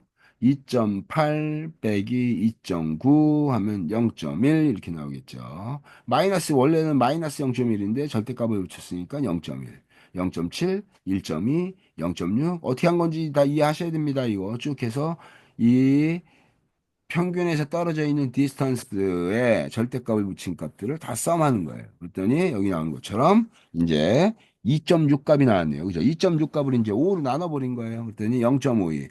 평균 편차가 0.5이다. 이제 질문 들어갑니다. 질문, 여러분들. 0.52 어떻게 해석할 거예요? 이렇게 이제 이거. 요거에 대한 값을 이제 우리가 이해를 해야 됩니다. 평균 편차를 우리가 어떻게 계산할 거냐? 이런 부분이 이제 굉장히 또 여기서 이제 어, 의미를 해석하는 값에 이제 중요한 것이 있습니다. 0.52 평균 편차라고 하는 것은요. 그러면 우리 어떻게 활용하냐? 얘는 단순히 평균 편차 구할 수 있지만 그 평균 편차가 의미하는 바는 바로 뭐가 된다? 스스로의 한 집단의 평균 편차를 구해서 그걸 갖고 어떤 걸 해석하기보다는 평균 편차는 비교 대상 집단이 있어야 된다는 얘기예요. 특정한 집단에 비교를 할 때 두 집단의 평균 편차가 어때를 비교할 때를 주로 하는 거예요. 이게. 그러니까 예를 들면 이렇게 되겠죠. 경영학과 학생들의 수학 성적과 공대 학생들의 수학 과목의 학점이 어때? 이거를 이제 평균으로 비교하는 거예요. 자, 경영학과 학생들의 수학 계량 과목, 계량 수학 과목 수학 성적과 그다음에 공대 학생들의 수학 성적이 비교를 하는데 뭘 갖고 비교하냐면 단순한 점수의 크기만 갖고 비교하면 문과, 이과니까 우리 학교 다닐 때 이렇게 공부를 했으니까 당연히 어떻게 돼요? 수리 계열의 능력이 좀 좋은 학생들이 공대를 간다고 친다면, 아, 그 능력이 있기 때문에 수학 성적도 되게 높을 거야. 이렇게. 그래서 단순히 그냥 성적만 비교하면, 아, 이쪽이 높으니까 공대 학생들이 수학 잘해. 라고 얘기할 수가 있죠. 그죠? 이게. 근데 우리 그렇게 하는 것이 아니라 집단의 특성에 비해서 비교해 봐야 된다는 거예요. 이게. 그래서 경영학과 학생들의 수학 성적에 대한 평균값, 그 다음에 공대 학생들의 수학 성적에 대한 평균값, 이걸 갖고 두 집단을 비교하는 거예요. 평균에 비해서 전체 이 평균 편차가 얼마큼 떨어져 있냐. 이게. 그래서 주로 평균 편차는 주로 어떨 때 주로 활용하다. 집단의 특성을 비교할 때 주로 활용하더라. 그래서 A 집단보다 B 집단이 더 평균 편차가 작아요. 커요. 이렇게. 그래서 평균 편차는 주로 어떻다? 두 집단의 이 평균 편차를 구해서 상대적으로 이게 비교하지 않으면 의미가 없기 때문에 집단을 비교하는 용도로 주로 많이 활용되더라. 이게. 그래 이게 평균 편차예요. 그러니까 0.52라는 것이 평균에서 떨어져 있는 0.5라는 그 값이 큰 거야, 작은 거야? 이게 많이 떨어져 있는 거야? 이게 편차가 어떻게 돼? 그거의 해석이 절대로 이게 쉽지가 않습니다. 이게. 그래서 이제 나왔던 것이 바로 뭐냐면 여러분들 분산과 표준 편차의 개념이에요. 이게 그래서 분산하고 표준 편차는 어떻게 되냐? 일반적으로 분산도에서 가장 많이 잠시만 물 좀 먹겠습니다. 분산과 표준 편차에서 이게 어, 어떠한 정도로 이제 이 분포의 특징을 이제 이 특징을 이제 흩어짐의 정도를 나타낼 때 가장 일반적으로 많이 쓰이는 것이 이제 분산과 표준 편차의 개념이에요. 이게 그래서 분산에 우리 분산과 표준 편차에 대한 의미를 좀 먼저 한번 보도록 하겠습니다. 분산 어떻게 되냐면 분산이에요. 이 영어로는 베리언스예요. 그러면 이렇게 되겠죠. 1, 2, 3, 4, 5라고 하는데 평균 3입니다. 그죠? 그러니까 이걸 갖고 하면 우리 분산을 구하는 식을 한번 구해볼까요? 쫙 이렇게 보면 이게 어떻게 되냐? 관측치 값에서 그 다음에 어떻게 되냐? 평균을 빼고 요걸 제곱합니다. 그죠? 제곱한 값을 n으로 나눠준 값이에요. 이게 바로 뭐다? 이게 분산입니다. 그러면 실제 떨어져 있는 거리를 제곱했기 때문에 어떻게 이해하면 될까요? 증폭되죠? 증폭된다라는 말의 의미는 이런 거예요. 떨어져 있는 거리가 2네, 1이네, 이렇게. 뭐 떨어져 있는 거리를 증폭하니까 얘를 제곱해. 1을 제곱해. 그러면 1 제곱하니까 그대로 1, 2 제곱하니까 4 이렇게 되는 거예요. 근데 만약에 떨어져 있는 거리가 0.8이야. 그러면 어떻게 돼요? 0.82. 떨어져 있는 거리가 0.8이야. 그럼 이거 제곱하면 0.64 이렇게 되죠. 그죠? 이게. 즉, 작은 건 더 작게, 큰 거는 더 크게 변동을 시키는 거예요. 그죠? 그래서 변동, 증폭을 시키는 거예요. 그거 값의 평균을 구한 거죠. 이게. 그럼 여러분, 이 분산이라고 하는 말의 의미를 한번 다시 볼게요. 다시. 이렇게 딱 봤더니 여기 xi 값을 n으로 나눴어. 우리 요식하고 같습니까? 다릅니까? 우리 다시 한번 깨끗하게 쓰겠습니다. xi 값인데 서메이션 해서 n으로 나눈 거예요. 그죠? 이게 뭐예요? 얘가 평균 쫙 이제 분산을 한번 구해 볼까요? 우리 분산은 서메이션 하는데 관측값에서 평균을 빼고 제곱을 해서 n으로 나누더라 이렇게 쫙 된 거예요. 여러분, 이 분산의 평균입니까? 아닙니까? 우리 가운데 띡띡띡띡띡 이렇게 나와 있는 이 xi 값이 여기 이렇게 요 값으로 이렇게 변환된 거 외에는 무슨 차이가 있어요? 차이가 없잖아요. 그럼 고로 분산도 뭐다? 분산도 사실은 평균이다. 그죠? 평균이잖아요. 그죠? 썸하고 n으로 어떤 건지 모르지만 뭐든지 간에 그 관측 빈도의 어떠한 값을 썸한 다음에 그걸 n으로 나눠버리면 평균이에요. 근데 얘는 어떤 평균입니까? 분산은 어떤 평균이에요? 그냥 평균입니다. 그러면 틀린 말이죠. 그죠? 평균은 평균인데 어떤 평균이냐? 평균에서 떨어져 있는 제곱 합을 해가지고 떨어져 있는 제곱에 대한 평균이죠. 그죠? 평균에서 관측치 값이 떨어져 있는 값을 제곱한 값에 대한 평균이에요. 그죠? 이게.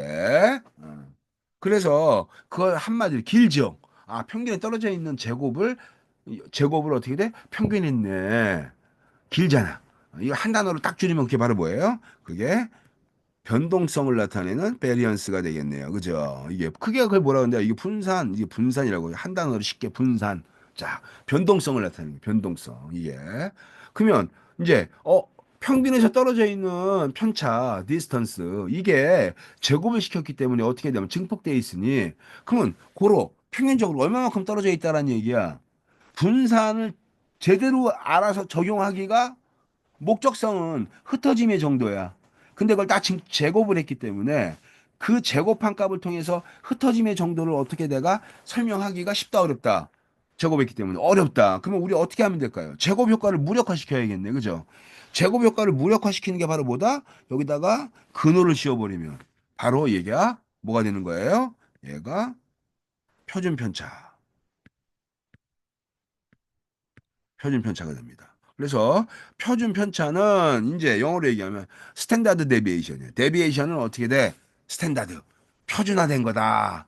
제곱 효과를 무력화시켜서 데비에이션. 이탈된 거를 이제 어떻게 돼요? 표준화시켰네라는 거예요. 제곱 효과를. 그래서 이거를 그대로 제곱 효과를 무력화시켰으니까 이제는 뭐 어떻다는 얘기예요. 평균에서 떨어져 있는 것에 대한 평균을 이제 얘기할 수 있는 거죠. 그죠? 이게 제곱 효과를 무력화했으니까 그 차이입니다. 그걸 머릿속에 해야 돼. 그래서 우리가 분산과 표준 편차는 이제 그 개념을 이해했으니까 우리 분산을 만드는 식을 한번 잘 볼게요. 분산을 만드는 식을 쫙 해서 봤더니 우리 분산을 만들려면 기본적으로 전제가 있어야 되네. 분산을 계산하려면 전제가 있어야 되네. 무슨 전제가 있어야 돼요? 분산이라고 하는 요 식을 내면 이게 뭐죠? 이게 평균이네. 분산을 계산하려면 뭐를 알아야 돼요? 기본적으로 어떤 게 가정돼야 돼? 분산을 하려면 평균을 알고 있어야지만 우리 뭘 구한다? 분산을 구할 수 있다. 즉 분산 표준 편차는 평균을 알고 있는 상태에서 구해야 되는 거예요. 그죠? 이거 모르면 못 구하는 거죠. 그죠? 그래서 분산 구하는 식이 학생들이 굉장히 싫어합니다. 분산 구하는 식을요. 어려워하고 분산이. 그리고 반복 계산이 좀 저기 어떻게 얘기하면 좀 짜증나죠. 이게 제곱하고 합하고 나누고 막 이러니까 그죠? 이게 그래서 분산을 쉽게 구하는 식도 있어요. 그래서 분산을 쉽게 구하는 식이 바로 뭐냐면 관측과 제곱합, 제곱 평균에서 이렇게 되는 거예요, 여러분들. 이렇게. 이게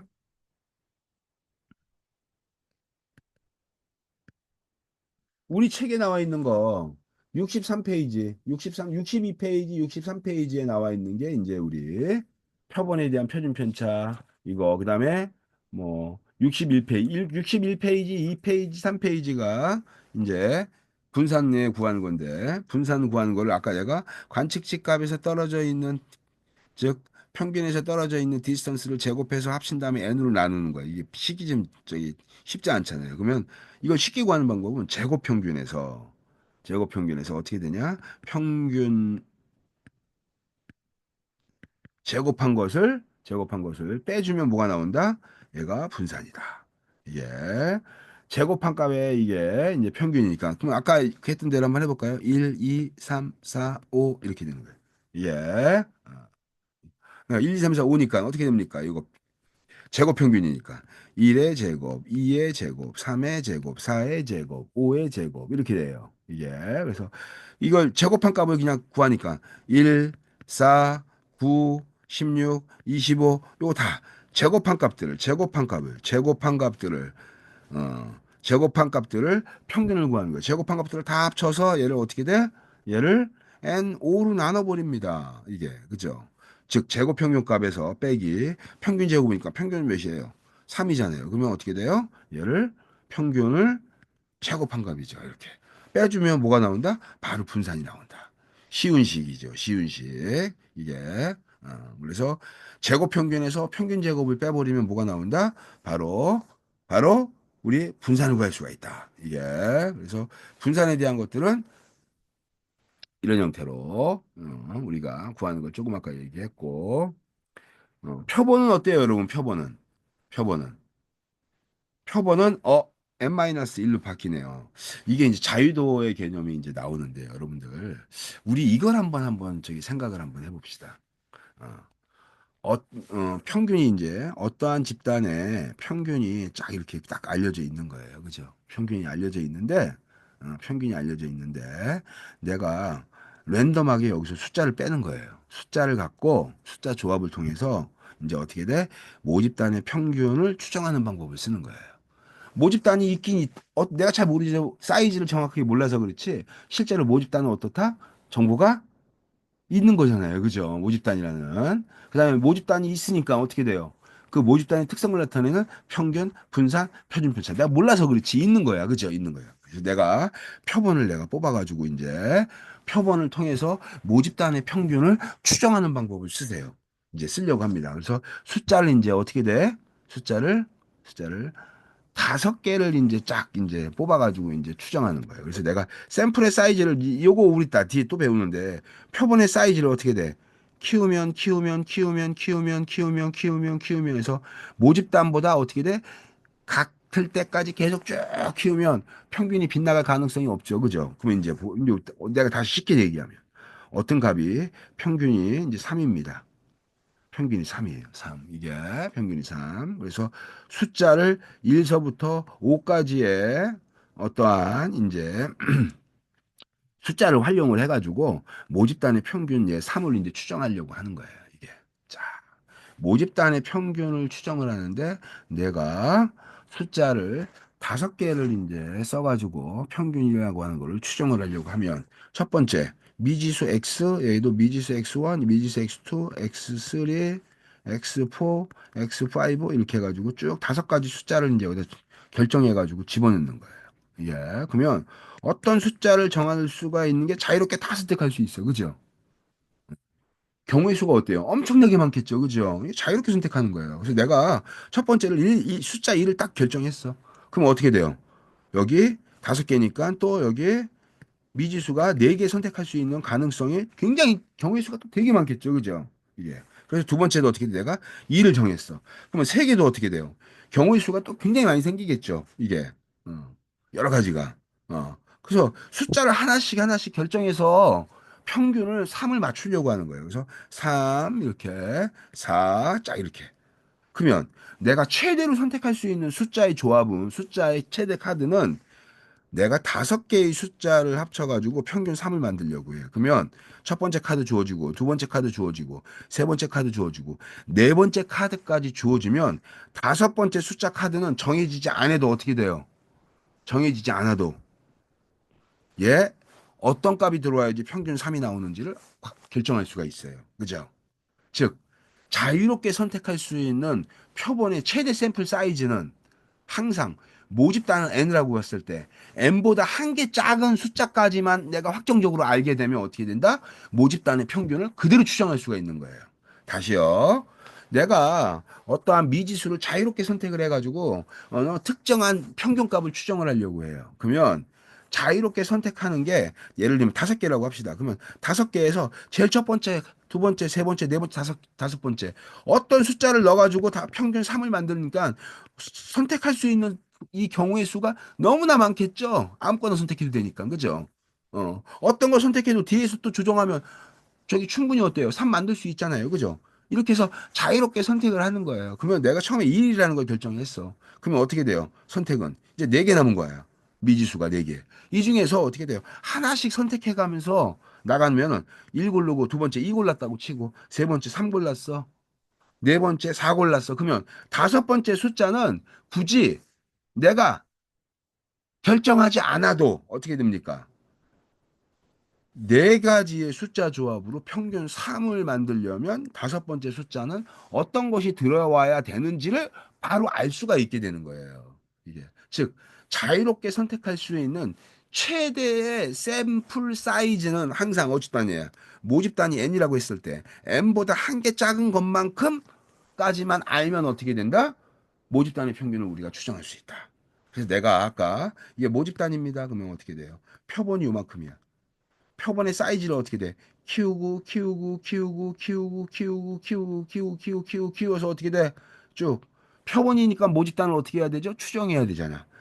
조그만 샘플일 때보다 점점 표본의 샘플 사이즈를 키워서 어떻게 돼?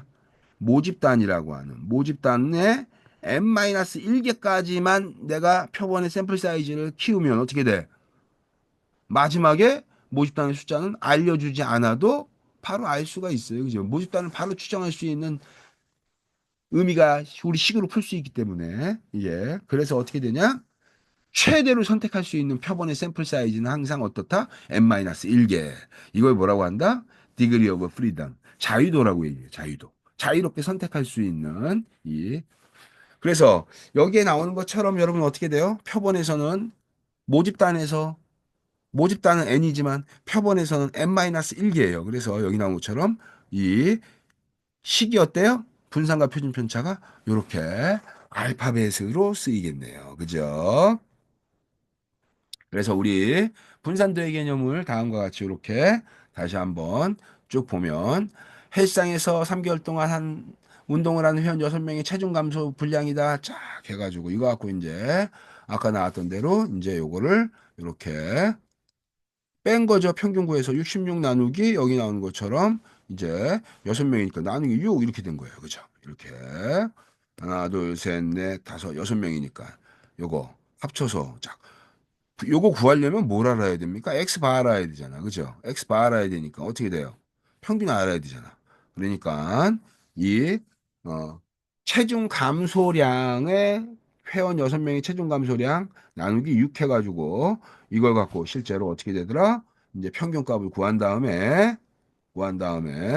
여기서 66 나누기 6이니까 11 나오겠네요. 얘가 11이잖아요. 그럼 여기서 어떻게 됩니까? 5 마이너스 11. 요거 마이너스 11, 마이너스 11, 마이너스 11, 마이너스 11, 마이너스 11 이렇게 했더니 어떻게 돼요? 여기가 마이너스 6, 그 다음에 11 빼니까 마이너스 3, 여기 11 빼니까 마이너스 2, 3, 6 이렇게 나오겠네. 그죠? 예.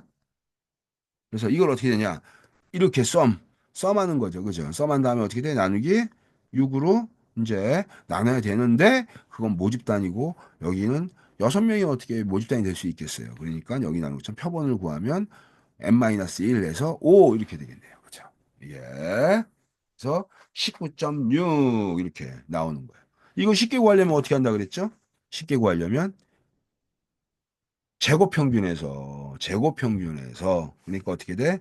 5의 제곱, 8의 제곱, 9의 제곱, 13제곱, 14제곱, 17의 제곱을 다 더해 그다음에 6으로 나누고 이거 빼기 어떻게 돼? 11의 제곱 이거 빼주면 끝납니다. 이게 그러면 분산이에요. 이게 그래서 이거 갖고 우리 어떻게 되냐? 이렇게 분산의 의미를 이제 이해할 수 있다. 분산과 표준 편차의 의미를. 그래서 이제 우리가 이걸 갖고 분산도에 대한 것들 이제 뭐 쉽게 구하는 방법에서 나와 있는 것들이니까 한번 이제 우리 아까 제가 설명했던 거를 이제 이용하면 될 것 같아요. 도수분포표에서의 표준 편차도 마찬가지로 어떻게 구한다? 아까 우리가 구했던 평균값을 구해가지고 그걸 갖고 쉽게 우리가 평균에서 표준 편차를 구할 수가 있다. 아까 여기 나왔던 거야. 이게 쫙 평균을 구한 다음에 FI 구하고 FXI 구해서 이거 도수분포표에서의 뭘 구하는 거예요? 도수분포표에서 평균 구하는 식이네. 그죠? 293. 그 다음에 이걸 어떻게 돼? 전체 관측 빈도수를 나눠버리면 되겠네요. 그죠? 이게. 그래서 이걸 갖고 곱하고 제곱한 것들. 그래서 여기 나왔던 이 값을 제곱해니까 4. 이게 25 나왔던 값들을 그걸 제곱하고 해서 125, 1274, 그거 다 더하면 됩니다. 이게. 그래서 더해가지고 이거 우리 앞에서 도수분포표에서 평균 구하는 식하고 똑같은데 그걸 갖고 이용한 거예요. 음. 그래서 분산도 뭐 등급자료에서 하는 것들도 한 번씩 여러분들 보면 크게 어렵지 않을 거라고 판단됩니다. 비대칭도 세 번째 이제 비대칭도에 대한 거죠. 비대칭도. 비대칭도는 분포의 모양이 대칭분포, 즉 중심축에서 대칭분포일 때 중심축에서 얼마만큼 벗어났어? 이게 비대칭도의 수준을 이제 평가하는데 이거를 뭐 스퀘어니스 비대칭도 또는 이제 외도라고도 이제 스퀘어니스라고 이제 표현을 합니다. 그래서 이거 되게 간단합니다. 이게 쫙 이렇게 한번 볼게요, 여러분들. 이 비대칭도 스퀘어니스는 피어슨의 비대칭도가 주로 이제 많이 활용됩니다. 이게 그러면 이렇게 돼요, 여러분들. 스퀘어니스 이게 스퀘어니스인데 잘 요 식을 한번 잘 보세요. 뭔지 모르지만 메디안 평균값에서 메디안 값을 뺀 값이 요 값이 그 다음에 얘 3을 곱하고 이게 뭐죠 여러분들? 표준 편차. 표준 편차는 음수가 나올 수 있어요. 음수가 나올 수 있어요. 저기 불가능해요. 제곱한 다음에 근호시였으니까 항상 양수값만 같잖아. 그러니까 이 부호를 보면 이 플러스 값. 3, 얘 양수값이네. 얘 플러스야. 그 다음에 곱하기 식에 요 값이 어떻게 돼요? 얼마 이렇게 나오겠네요. 요 값이. 그죠? 이렇게 얼마 나오겠네요. 그래서 이 식이 0 플러스 값이야. 예, 플러스 값. 플러스 값이라면 어떻게 돼요?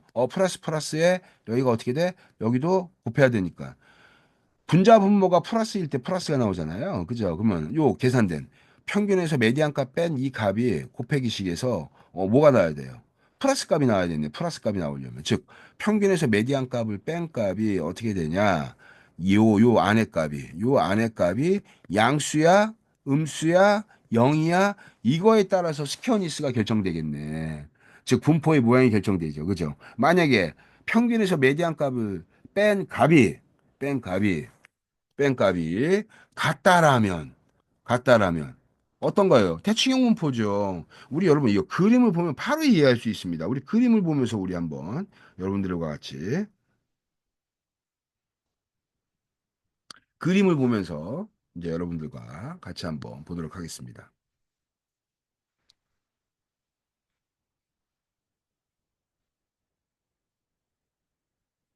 제가 화면을 깨끗하게 지금 쫙 해서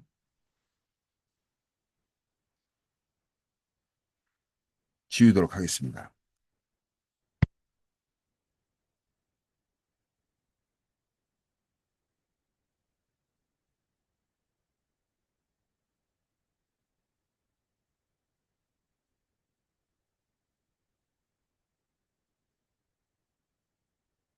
스퀘어니스를 계산하는 우리 여기에다가 제가 여러분들한테 이제 이걸 딱 붙여놓으면 바로 이해할 수 있어요, 여러분들. 요거. 이렇게 여기다가 제가 더 이해하기 쉽게 이렇게 붙여보도록 하겠습니다. 지금 이제 더 쉽게 이해하겠죠. 이 그림을 여기다 같이 놓고 이렇게 보면 여러분들. 이거 볼게요, 여러분들. 만약에 x바에서 메디안 값을 뺀 값이 0이 나오려면 여러분 어떻게 돼요? 평균과 중앙값, 최빈값이 같다라는 의미예요. 그죠? 이게 0이 나오려면. 같기 때문에 여기 0이 나오겠죠. 그죠? 만약에 이 값이 양수가 나오려면 어떻게 됩니까? 양수가 나오면. 양수가 나오려면 큰 값에서 이 평균이 큰 값에서 저기 이 메디안 값이 작은 값을 빼야지 플러스가 나오니까. 그러니까 어떻게 됩니까? 아, 여기가 플러스가 나온다라는 얘기는 이거 어떤 분포예요? 얘 아니면 얘네. 그죠? 0이 안 나오고 양수값이 나왔다? 그러면 큰 값에서 작은 값을 뺀 거잖아요. 그죠? 그러면 어떻게 돼요? 어디가 큰 값이에요, 지금? 이쪽이 되겠네. 그죠? 그래서 이 스퀘어니스, 피어슨의 스퀘어니스는 표준 편차에 이렇게 해서 엑스바의 메디안 값 이렇게 했는데 이거 다 필요 없고 요것만 딱 보면 알아요. 요것만. 그죠? 요것만 딱 보면 어떻게 돼요? 얘가 0이야? 대칭형 분포. 얘가 플러스야? 그러면 어떻게 돼요? 오른쪽 긴 꼬리 형태. 마이너스야? 그 마이너스면 왜? 평균이 가장 밑에 있잖아. 그죠? 밑에 있기 때문에 어떻게 돼요?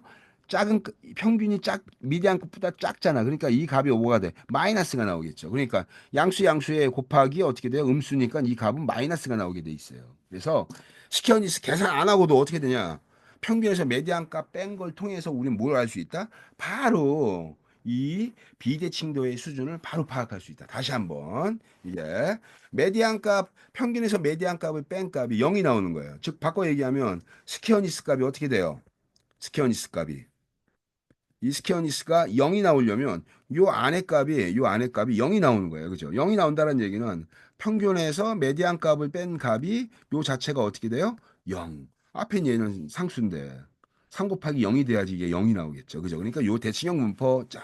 그다음에 평균에서 메디안 값을 뺀 값이 이게 결과값, 이 결과. 이게 양수값이 나와. 양수값이 나오면 스퀘어니스 값이 어떻게 돼요? 얘가 플러스 값이 나옵니다. 그죠?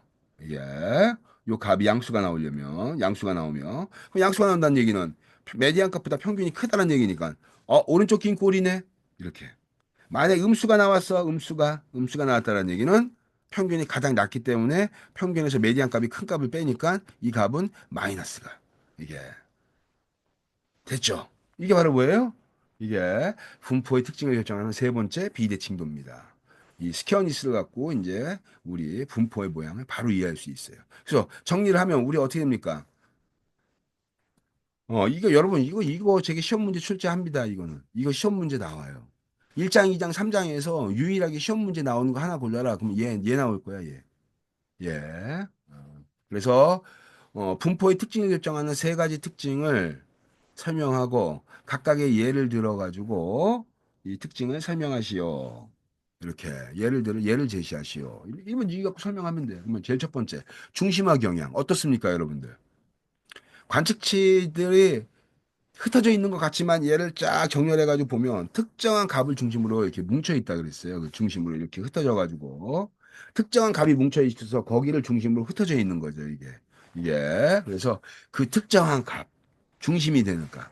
그래서 탄소 평균, 최빈값, 그다음에 중앙값. 이 세 가지가 집단의 특성을 결정하는 대표값으로 많이 활용되는데 주로 산소 평균이 많이 활용된다. 그렇다고 산술 평균이 많이 활용된다고 해서 무조건 산술 평균이 가장 베스트냐? 그렇지 않다. 분포의 모양의 특성에 따라서 좀 일부 최빈값 또는 뭐 중앙값 이런 것들이 활용될 수도 있다. 이게. 그럼에도 불구하고 산술 평균이 많이 활용되는 이유는 이게 연산이 가능하고 집단의 특성을 가장 논리적으로 설명할 수 있기 때문에 산술 평균이 평균값이 많이 활용되더라. 이게. 그래서 이 집중화 경향에 대한 것들은 이제 얘기했고 두 번째 흩어짐의 정도를 파악하는 또 하나가 바로 뭐냐면 제일 첫 번째 레인지 값이 있어요. 흩어짐의 정도를 나타내는 이 레인지 값은 너무 계산이 간단해요. 그죠? 관측 빈도에 그냥 대표적인 어떤 두 가지 딱 그 값만 알면 돼. 그게 바로 뭐죠? 맥스 마이너스 미니니까 레인지가 최대값에서 최소값을 뺀 값이 바로 레인지 값이에요. 이게 측정이 너무나 용이하고 쉬워. 그죠? 이해하기도 쉽고. 그죠? 이게 문제는 그 분포의 관측치들이 내포되어져 있는 다양한 특성들이 분산도에 반영된다 안 된다. 즉 레인지라고 하는 이 분산도에 반영이 안 되더라, 이게. 그래서 측정은 쉽지만 제한된 정보라는 거죠. 제한된 정보만을 이용하고 거기서 내포되어져 있는 레인지의 이 특성도 어떻게 되냐? 제한적일 수 있다. 이게 특히나 아웃라이어가 포함되어져 있는 관측치 값들에서는 흩어짐의 정도가 좀 큰 관측치 값들에서는 레인지 값도 어떻게 되나? 아주 크게 증폭되거나 변형된다. 예. 레인지 값 얘기했고 두 번째 또 하나 평균 편차 AD. 평균 편차는 목적이 뭡니까? 목적. 평균에서 떨어져 있는 디스턴스, 즉 편차. 이거에 대해서 제곱을 뿌린 거하고 거의 유사한 용기의 효과를 주는 거죠. 그게 뭐예요? 절대값 붙인 거죠. 예. 평균 편차는 여기 나오는 것처럼 절대값을 붙여가지고 평균에서 떨어져 있는 디스턴스를 구하는데 방향성의 정보가 없어요. 그죠? 방향성의 정보가. 왜? 절대값을 붙였기 때문에. 이게 그래서 마이너스 1과 1이 같은 의미로 이해한다는 얘기야. 이게. 그래서 평균 편차는 또 두 번째, 평균 편차는 이게 얼마만큼 작어에 대한 이걸 설명하기가 설명하는 것이 이 의미가 있으려면 항상 비교 집단이 있어서 그걸 통해서 우리가 A에 비해서 B가 평균 편차가 크다 작다를 얘기할 수가 있게 되는 거죠. 즉 평균 편차의 용도는 어떻다? 특정한 집단의 비교해서 평균 대비 어떻게 작고를 비교할 수 있을 때 주로 활용한다. 이게 그다음에 우리 관측지의 흩어짐의 정도에서 가장 일반적으로 많이 활용하는 방법이 뭐다? 분산과 표준편차. 그죠? 분산과 표준편차. 그래서 분산하고 표준편차. 요거는 이제 아까 얘기했던 대로 분산은 떨어져 있는 거에서 평균에서 떨어져 있는 디스턴스를 제곱해서 제곱에 대한 평균이죠. 그죠? 이게 제곱에 대해서 합친 다음에 n으로 나눈 거잖아요. 이게. 그래서 그러한 이 분산은 증폭의 의미가 있어요. 증폭. 작은 건 더 작게, 큰 거는 더 크게. 그렇기 때문에 그 제곱 효과를 무력화시키기 위해서 근호를 씌워버린 걸 그 뭐라고 한다? 베리언스에서 스탠다드 데비에이션. 이제 표준적으로 데비에이션. 이탈한 거가 얼만큼이냐를 얘기할 수가 있겠네요. 그죠?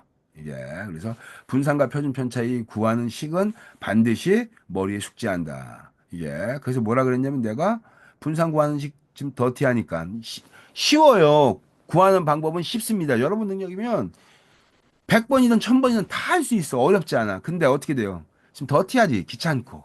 그죠? 이게.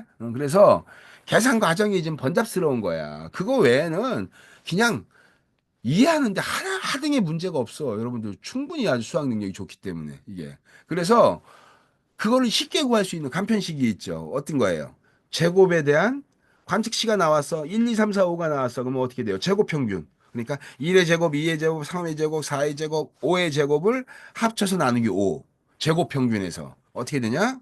1, 2, 3, 4, 5 관측치 값의 평균값 3이니까 3의 제곱을 빼주면 바로 뭐가 된다? 분산. 루트를 씌우면 표준편차. 간편 계산식이 훨씬 더 계산이 빠릅니다. 그죠? 예, 그래서 이 흩어짐의 정도도 했고 그다음에 비대칭도 이게 스퀘어니스 피어슨의 비대칭도는 3 곱하기 메디안 값 평균에서 메디안 값을 뺀 값을 곱했는데 그다음에 표준 편차를 나눴는데 그 식을 가만히 보면 뭐에 의해서 나오는 거예요. 이거는 숫자 정보보다 부호 정보가 더 의미가 있어요. 부호 정보가 즉 평균에서 메디안 값을 뺀 값에 의해서 전체 부호가 결정돼요. 그죠? 이게 왜 분산 양수 분모에 있던 이 표본 분산 양수, 그다음에 분자에 있는 삼두 양수. 그러면 그 안에 미지수로 나와 있는 평균에서 메디안 값, 뺀 값이 어떠 하냐에 따라서 스퀘어니스 값이 0 플러스 마이너스 이렇게 나오겠죠. 그죠? 0이 나온다는 얘기는 0이 나온다는 얘기는 평균에서 메디안 값을 뺀 값이 0이 되면 끝나는 거죠. 0이 나오죠. 그죠? 같다는, 즉, 평균과 메디안 값이 같은 경우니까 대칭형 분포. 이게. 그 다음에, 어, 어, 평균에서 메디안 값을 뺀 값이 양수가 나온다는 얘기는 어떤 거예요? 맨 위쪽에 평균이 있으니까 오른쪽 긴 꼴이네. 이렇게 오른쪽 긴 꼴이. 음수가 나오면, 평균이 가장 밑에 있는 왼쪽 긴 꼬리 형태네. 이렇게. 그래서 이 분포의 모양을 바로 이 스퀘어니스를 통해 가지고 0 플러스 마이너스로 의미를 쉽게 이해할 수가 있습니다. 그래서 분포의 특징은 1장, 2장, 3장에서 시험 문제 나와. 그럼 얘 한 문제. 이거 무조건 얘는 숙제해야 된다. 이게 뒤에 또 계속 얘기가 나오거든. 예. 그러니까 어찌됐든 여러분들 이 3장의 분포의 특성은 반드시 머리에 숙지하기 바라겠습니다. 다음 시간에 우리 4장 들어갈 테니 꼭 어떻게 되냐.